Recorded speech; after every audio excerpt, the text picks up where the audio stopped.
Hi my dear viewers. నేను చెప్పే కథలన్నీ విని నన్ను ఆదరిస్తున్న వాళ్ళందరికీ చాలా కృతజ్ఞతలు. ఈరోజు నేను చెప్పబోయే కథ ఊరికి ఉపకారం. ఇంక కథలోకి వెళ్ళిపోదామా? రామాపురం తెలంగాణలోని ఒక మారుమూల పల్లెటూరు. రాము అనే కుర్రాడు ఆ ఊర్లో చదువుకుంటున్నాడు. రాము వాళ్ళ నాన్నగారు గవర్నమెంట్ టీచర్. అందువల్ల రాము కుటుంబం ఆ పల్లెటూరులోనే ఉంటున్నారు.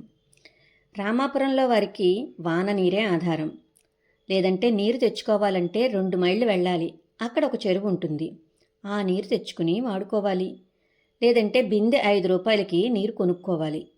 ఈ బాధలన్నీ కళ్ళారా చూస్తున్నాడు రాము. ఏదైనా చెయ్యాలి ఊరికి అనుకున్నాడు. రాము వాళ్ళ మామయ్య ఇంజనీరు. ఆయన పట్నంలో ఉంటాడు.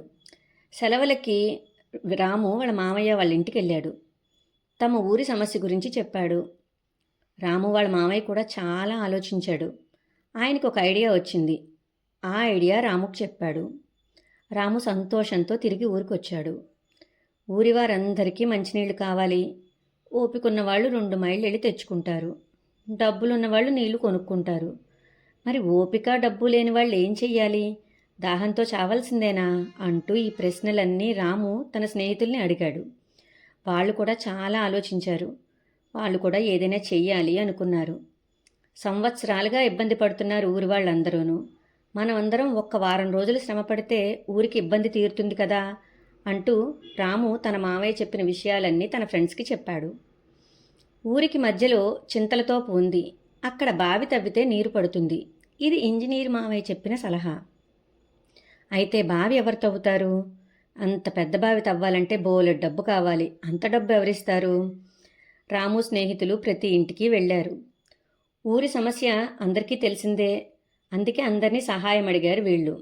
డబ్బు రూపంగా ఇవ్వచ్చు, శ్రమదానం చెయ్యొచ్చు. ఎవరు ఎలా అయినా బావి తవ్వడానికి తప్పకుండా సహాయం చెయ్యాలి అని చెప్పారు. పిల్లల్ని చూసి పెద్దవాళ్లలో కూడా ఊపు వచ్చింది. ఊరివారందరూ ఒక చోట చేరారు. ఈ సమస్యకు జవాబు చెప్పాలి అనుకున్నారు. అందరూ చందాల రూపంలో డబ్బులు పోగు చేశారు. డబ్బు ఇవ్వలేని వాళ్ళు పలుగు పారా చేతపట్టారు.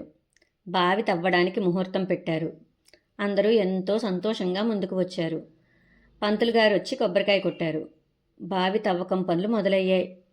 పెద్దవాళ్ళు పలుగు పారలతో తవ్వుతున్నారు. చిన్నవాళ్ళు తట్టలతో మట్టి మోస్తున్నారు. అందరూ పని పాటలు చేస్తున్నారు, ఆడుకుంటూ పాడుకుంటూను. ఆడవారు పనిచేసేవారికి అన్నీ అందిస్తున్నారు. వాళ్ళకి భోజనాలు పెడుతున్నారు. పులిహార పొట్టాలు, పెరుగన్నం ఇస్తున్నారు, మంచినీళ్ళు ఇస్తున్నారు. అందరూ మధ్యాహ్నానికి ఎంతో కొంత తిని ఎంగిలిపడ్డారు. ఇక్కడ బీద గొప్ప తేడా లేదు. కులం మతం పట్టింపు లేదు. అందరూ చెయ్యి కలిపారు. బావి తవ్వకం జోరుగా సాగుతోంది. రాము ఎంతో సంతోషించాడు. పట్నం నుంచి ఇంజనీర్ మామయ్య కూడా వచ్చాడు. ఎన్ని అడుగులు తవ్వితే నీరు పడుతుందో చెప్పాడు. 3 రోజుల్లో బావి తవ్వకం పూర్తయింది. జలజలామంటూ నీరు పైకి వచ్చింది. ఊరివారి ఆనందానికి అస్సలు హద్దు లేదు. ఎగిరి గంతులేస్తున్నారు, పండగ చేసుకుంటున్నారు. బావి నీరు కొబ్బరి నీళ్ళ తీయగా ఉంది. బీడు నేలలో తీయని నీరు పడడం చాలా ఆశ్చర్యం. చకచకా బావి చుట్టూ రాతి గోడలు కట్టారు. పనులన్నీ వారం రోజుల్లో పూర్తయ్యాయి. పంచాయతీ ప్రెసిడెంట్ గారు వచ్చారు. బావిని ఊరికి అంకితం చేశారు. ఆయన బావి తవ్వకం కథ విన్నారు. రాముని, అతని స్నేహితుల్ని అభినందించారు. ఊరికి ఉపకారం ఎంత చిన్నపిల్లలు చేశారా అంటూ అందరినీ పేరు పేరున అభినందించారు. బావి తవ్వకంలో 10 మంది పిల్లలు పనిచేశారు. వాళ్ళకి ఈ సంవత్సరం ఖర్చు అంతా పంచాయతీ భరిస్తుంది అని చెప్పారు.